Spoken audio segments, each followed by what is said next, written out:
Try to remember this. Try to remember.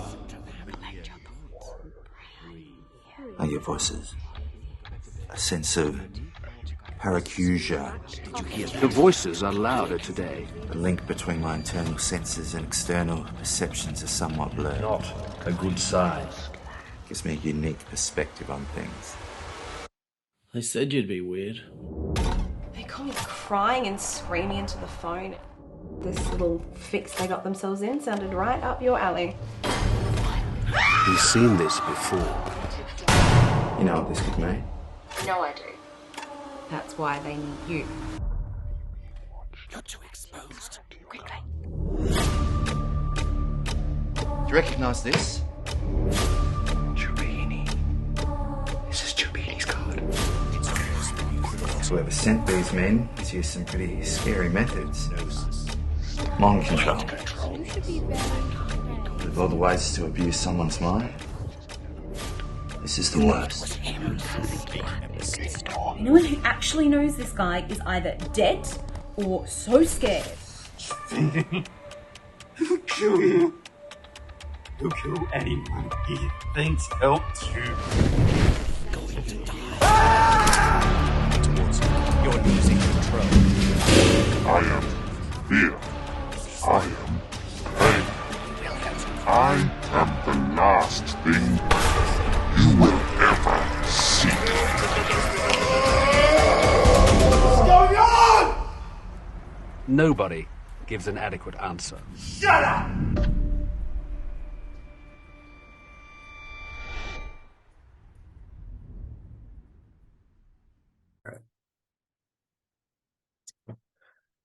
What's good, everybody? Nick Ripley from Film Snobs here, and today I'm interviewing two very awesome guests from the new experimental horror indie film Psychosis.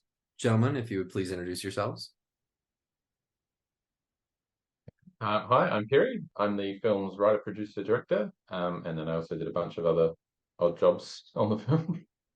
And I'm Derryn, and I play Cliff Van Aal, the lead of the movie Psychosis. Yeah, it's and what a hell of a movie. It is an amazing movie. I was just watching it last night and just chef's kiss. Thank you. Sure thing. You guys are getting a lot of well-deserved accolades from various film festivals, accolades such as winning Best Feature from Philly Unnamed, winning Best Experimental Horror from Horror Fest International, and Derryn, you won Best Actor from Vesuvius Film Festival, and all the nominations and official selections, absolutely fantastic. I just wanted to congratulate you guys and ask how you're feeling about all that. It's some pretty big stuff. Thank you. Yeah, I mean, I've found it very.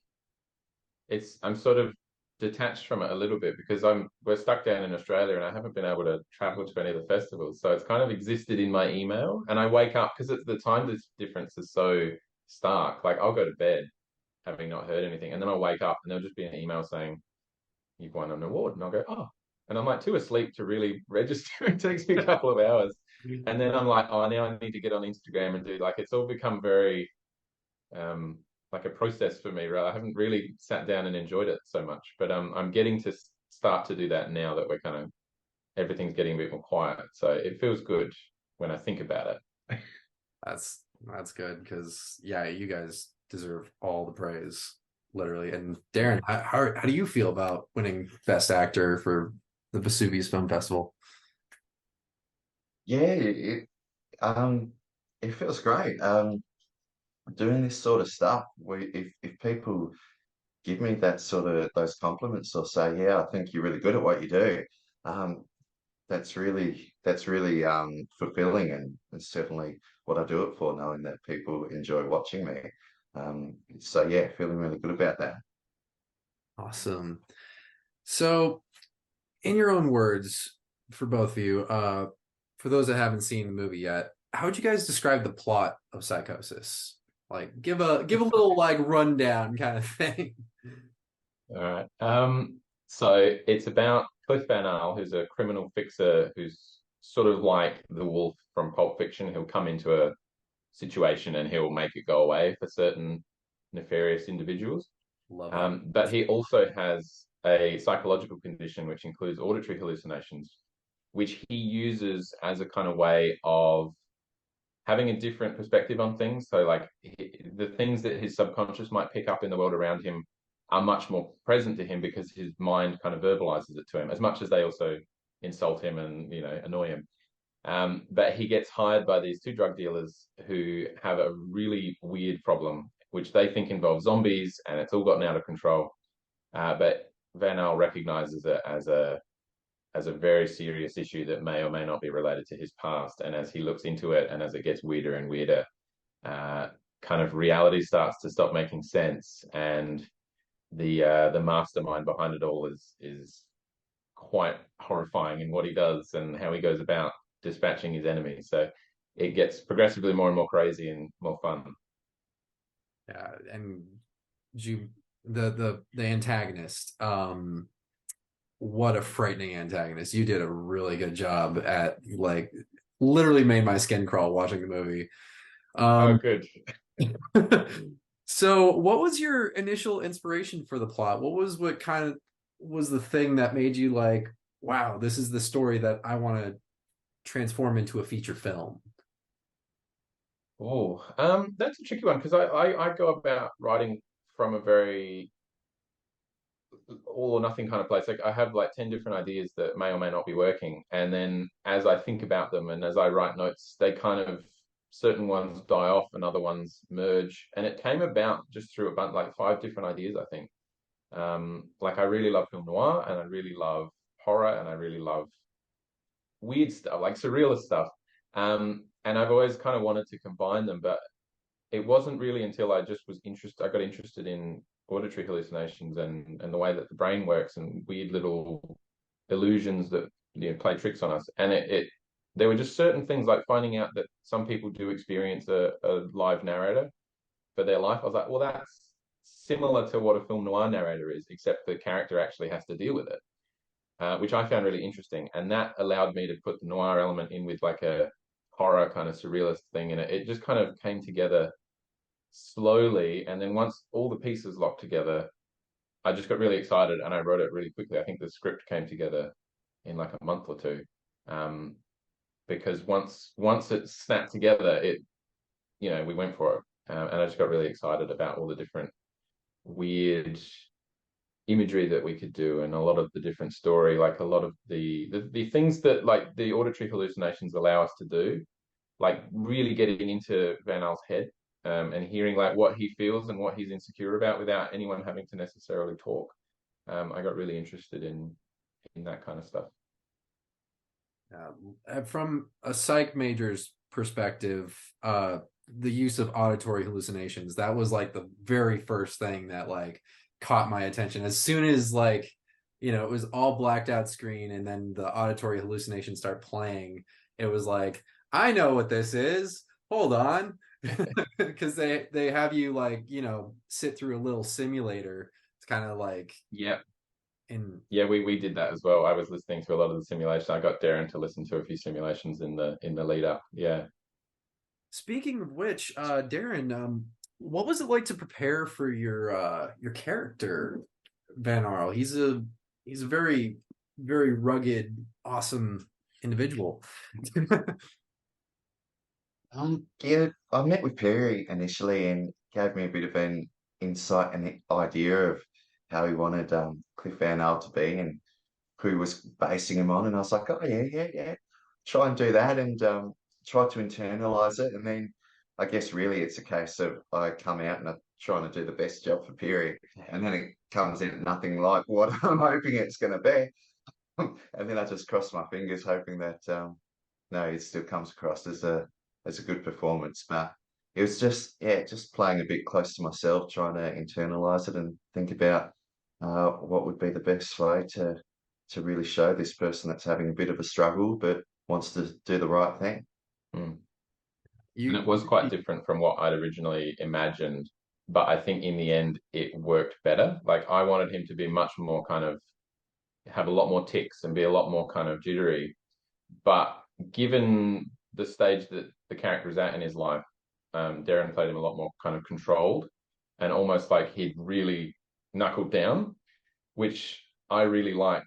So it was nice that like I had my ideas, but then Derryn kind of brought his own thing to it, and it ended up just kind of being better than what I'd hoped. Yeah. It's great when you're working on some sort of collaborative artistic thing and it's like it's not quite like what you initially imagined, but sometimes it's even better because of that magic, that like spark that comes from working with other artists. It's always a refreshing thing in my opinion, and it's where the true magic of, well, any creative collaboration comes from. So that's awesome that, you know, you found that happy medium to kind of bring that out through. I was going to ask how the decision became, how the decision to film the whole movie in black and white came about. But given that you said film noir kind of stuff, kind of a mixture of that and. Yeah, I mean, I like the style of film noir. You can do noir in color though. I got really excited by the idea of, you know, like color blindness and various different types of, you know, people who lose part of their vision and they compensate for it. So I like the idea of black and white. If it then suddenly jumps to color for certain important things, that color is kind of twice as saturated as it really is. And it's like playing a trick on your brain, and it forces the audience to really focus in. And I wanted to have it cropped in quite tight because then it feels claustrophobic, but it's also got like a metaphor of mind control, and that the audience is being forced to look at what is happening, and they don't get that kind of peripheral vision to see if there's something happening out the corner of their eye. And it was a lot more to do with, once I started doing more research into lots of different things to do with psychology and perception, a lot of those things kind of became more definite. So like there was a lot of early vibe stuff that I wanted to do. And then as I researched it, it got more interesting. And I got really interested in doing upside down sequences because of certain studies that are done into how our brains flip the image. And if you experience the world upside down for a certain period of time, you get used to that. And then if you take off whatever it is that's manipulating your vision's broken again. Like your brain's got to readjust again. And I really like all of those things. And I wanted to put the audience through something like, what is it like to see the world in a completely different way that forces you to lose a lot of the information that you would normally have? And then how do you compensate for that? And how do you experience the world? And then when you go back out of the theater or off the laptop, how do you kind of look at the world and appreciate kind of what you've got in a way? And I just had a lot of fun with it. Really, was the other main. It's a very main motivator movie. Like, you know, from having that really tight aspect ratio. I think that's the correct term. I'm not a camera guy, but yeah, you know, really tight aspect ratio to the very specific uses of color, and you know, it's a very, in a great way, hypnotic, dizzying film, and just this really juicy, visceral way that really gets a real experience out of you. You know what I mean? It's yep.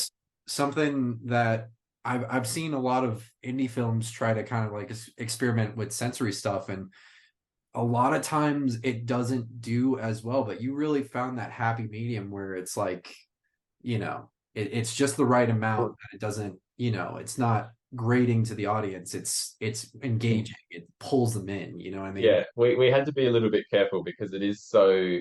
We had to set rules basically because you don't get the horizontal width that you would normally get, so you can't do pans left and right because it's too jarring.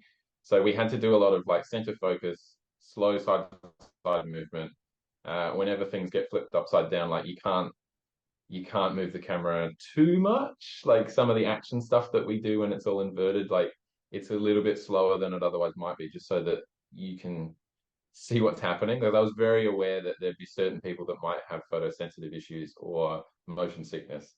And I've tried to keep it within a sort of reasonable threshold so that it makes you feel the way that you're supposed to feel, because you're meant to be disoriented, but you're not meant to be kind of so disoriented that you just tune out or lose focus or get sick or stuff like that. So we had to be a little bit careful while having a bit of fun. It's definitely a fine line because there's been some movies I've had to review in the past. I won't say which ones, but it's just been like, wow, oh my God, I have to sit through this really intense sequence. But yeah, no, it was done really, really well done. So, what was pre-production like? You know, choosing film locations, actors. You know, how did Derryn? How did you hear about the role? You know, how did you get involved? Tell me a little bit about that. I was lucky in a sense and really, really flattered and wanted to do my best for Pirie. I had my first film I'd done was a short film for Pirie's brother, of which Pirie was doing the filming. I had no idea that Pirie was a filmmaker or anything like that.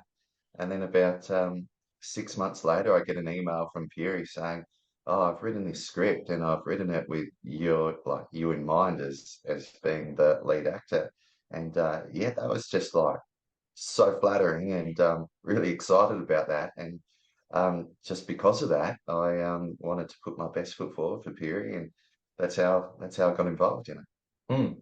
Yeah, we were very impressed with Derryn because he came in. We were doing a lot of different auditions all on the same day. So my brother was there for his film. I had a film, and then another partner of ours was doing their own film.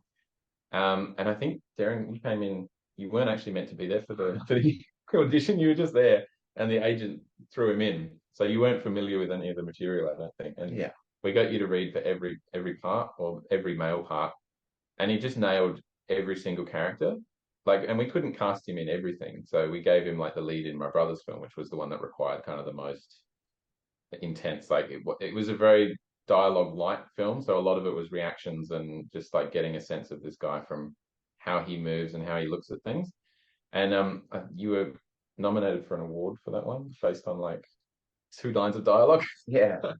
So, you know, we were really impressed, and I was like, this guy can carry a feature. And I wanted to write a feature. I wanted to do one, but I was really nervous about finding someone who would be good enough to carry that and do justice to the character, because the character does have quite a lot of stuff going on. And then once we knew Derryn was around, I was like, oh great, I'll write it for him. I was very, very glad that you were interested and wanted to take it on. Thank you. And I think as far as locations and all of that, I think that was your area, Pirie, and certainly very appreciative of all the work that Pirie put into that.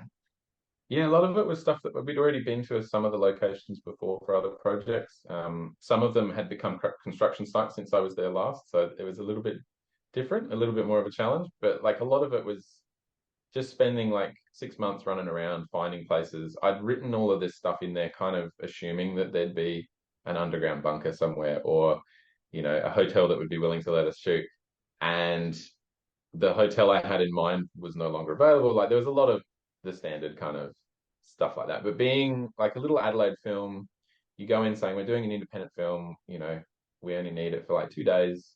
Everyone's very willing to help. Like, there was never really a problem of getting permission or having to argue with anyone. Like, even to the point, some of the construction sites that we were in, they'd have a problem with power, and one of the tradies would just come and fix it for us, like for free. Like, government employees and stuff would just leave work and come and help us out. So it was really like, it was a whole, you can't discount the fact that the whole state basically helped make it, because everyone's so accommodating and so enthusiastic about local independent film.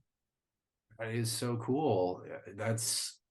I'm at a loss for words. So it really is like that old adage, it takes a village, and yeah, it's kind of, well, we needed everyone to come on board and kind of do their part. I took on a lot of the creative side of things, so like I had to keep everything in my head, but everyone still had to turn up and do their best. And some of the conditions were not the most comfortable, because we didn't always have the budget for nice locations. They were usually just like under a street somewhere with spiders and dirt and dust and wind and stuff. But no, everyone was just really keen, and I'm surprised that everyone stuck around for the full shoot, because it did go through quite a lot of delays, and the process took a couple of years to get it all done. And everyone had to stay with their hair the same length. They weren't able to change their, dye their hair or get tattoos or anything like that. And a lot of them wanted to. So I think you probably wanted to cut your hair at some point, because I kept Derryn with this long kind of mop of hair, and you were forbidden from cutting it. So shaggy cut. And that actually brings about another question I had, which was, with that limited budget, you guys managed it amazingly. Like, you could tell that you spent the resources in ways that just, you could tell that it was an indie film, but it didn't matter that it was an indie film because it was just so well done. What was it like working in that limited indie budget constraint? It was a bit of a challenge, but it wasn't something like I went into it kind of knowing what the group, because I have a team that I've worked with before, so I knew kind of what our basic skill level was at, and I knew that we could bring in certain people who could do specific tasks. That we had an armorer who we'd worked with before, who was very generous, and he came in to help us with the weapon stuff. So I knew I could do that without having to rely on like plastic guns, which was great. I've got a background in art, so I could take on some of the visual effects side of things without having to go to too much, hundreds, thousands of dollars expenses there. And parents help out with catering, so you save a bit of money on that. But it really was, most of the challenge was really everyone on set had to do their job really well. Basically, like you've got the camera, you can shoot a film with pretty much anything. Mm-hmm. But everyone still needs to be really good at what they do, and I think that's why the film is good, is because everyone involved, like, just does a really good job. So I'm really proud of the work that everyone else has done, because it makes me. I had all the ideas, but everyone else kind of had to execute them. Oh yeah, it just, everybody brought an ingredient to the stew, and it made a very, very delicious stew. So what was the most difficult scene for you guys to film? I mean, was there like one specific one that was like hard for everybody, or was there, like, do you guys each individually have a scene that you were like, oh man, that was like a tough scene to film, like, oh, just hair pulling, but by the end of it you were just like relieved that it was done? Well, you go. Yeah. There's probably a variety set of scenes for different reasons, but a technical one was the opening monologue, where I'm holding the coffee cup. We did about 30 plus takes of that. Oh, and man. And it would just be over little things like your coffee cup has just covered your eyes. And I was like, no. It's so, in the film, as it's playing, I remember watching it for the first time, and I could see the coffee cup just slowly getting higher, and I'll go, oh no, oh no, oh no. But yeah, so for the 30 plus takes, that was a challenging one. It needed to be, though, because it's the opening of the film, and it's got so much, like, he's talking about jargon, like he's got to pronounce the terms right. He's got to get, like, it's got to be engaging, and it's just a shot of his face for a minute or something. So, like, you can't open a movie if it's not perfect like that. So we scheduled some extra time. I know it was a bit rough because I was being like, oh, we could do one better, like just a little bit. So yeah, I was being a bit pedantic on that. I tried to keep it under control for the rest of the shoot. For me, it was a lot of camera stuff, like the monitor would fall off the camera all the time while we're running around, or it would be so windy that parts of the set were going to blow away, and I'd have to be like looking at that every 5 seconds, then going back to what we were doing. And I think when we were shooting the scene, which is like the Night of the Living Dead sequence, we were shooting in an actual abandoned house with like 2 liters of fake blood, and everything was dusty, and it was just an actual ruined house that we'd found out in the country that we had permission to wreck. Like, if we wanted to knock a wall down, we could have. But it meant that it was just really gross and unpleasant in that house. And I think everyone on set, we had probably 15 people there those days. It kind of got out of control, and everyone was kind of chaotic, and it was noisy and unpleasant, and a lot of that kind of stuff. But it was never, I don't think we never had a day where everything went wrong and we had to kind of call it off or anything like that. It was just like the standard stress and the standard. And even just revisiting a previous answer about the state helping us out, we were filming one day under a tunnel of what was it, multi-billion-dollar road extension here in South Australia, and we had just like a couple of weeks, if that. There were like 1 week left of trying to get this shot in the tunnel, and then the power goes out. So those sort of challenges. Yeah, it was on the border of 2 different council jurisdictions, so 2 different departments were in charge of this one block of land. And it had a government mega highway project running over the top of it. So when the power goes out, I had to like find out who to contact.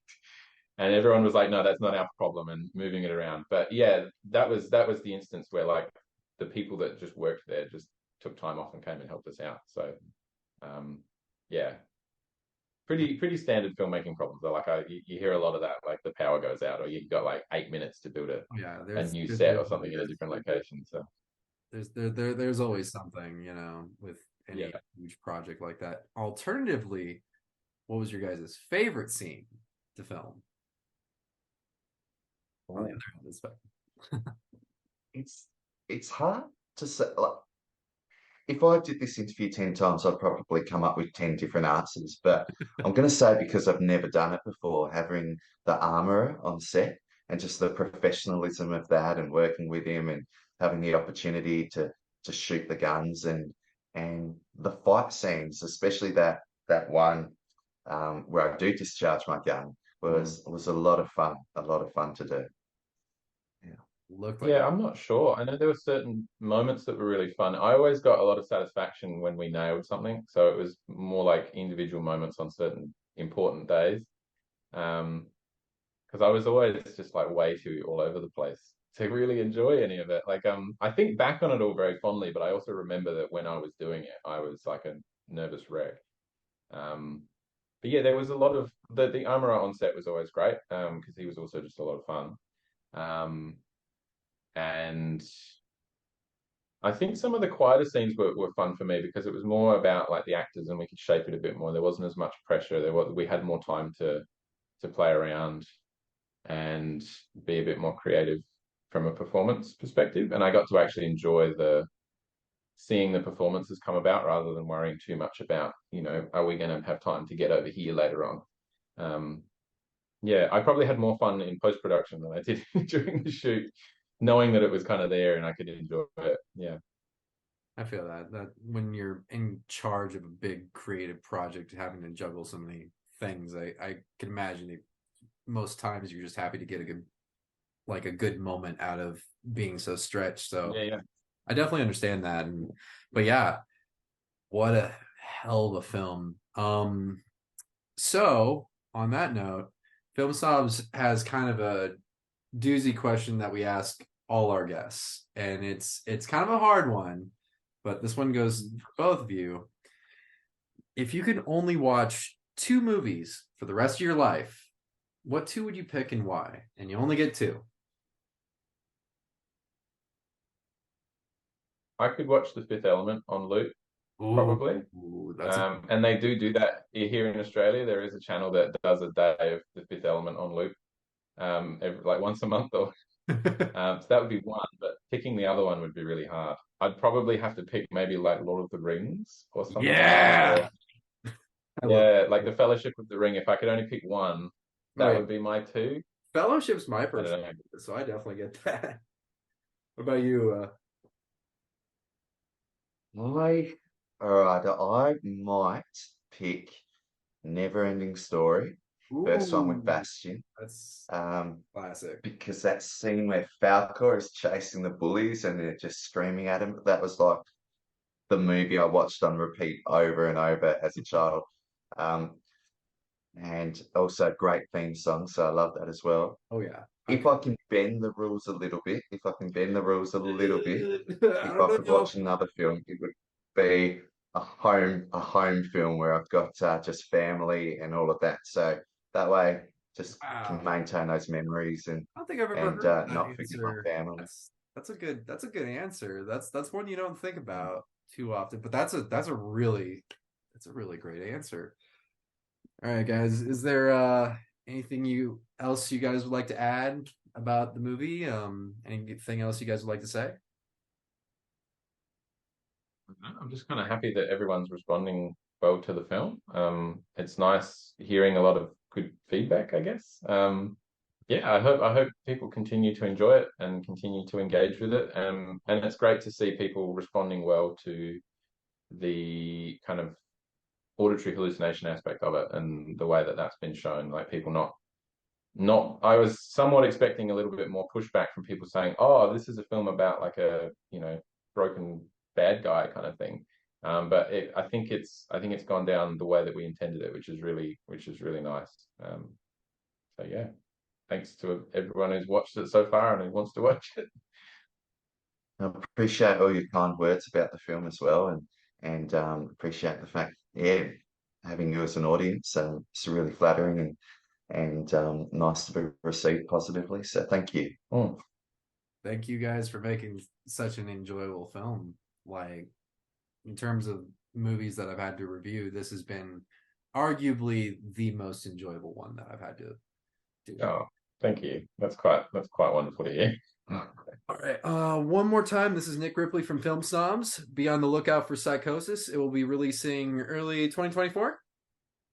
Not sure yet, but yeah, I would say 2024 is probably a safe bet. I'm not gonna announce anything, but yeah, look out for it. We'll definitely make an announcement. If anyone wants to follow it on social media, there's Facebook and Twitter and Instagram. We'll definitely be announcing anything that's coming out in relation to the film. So yeah. Excellent. This is Nick Ripley from Film Snobs, signing off.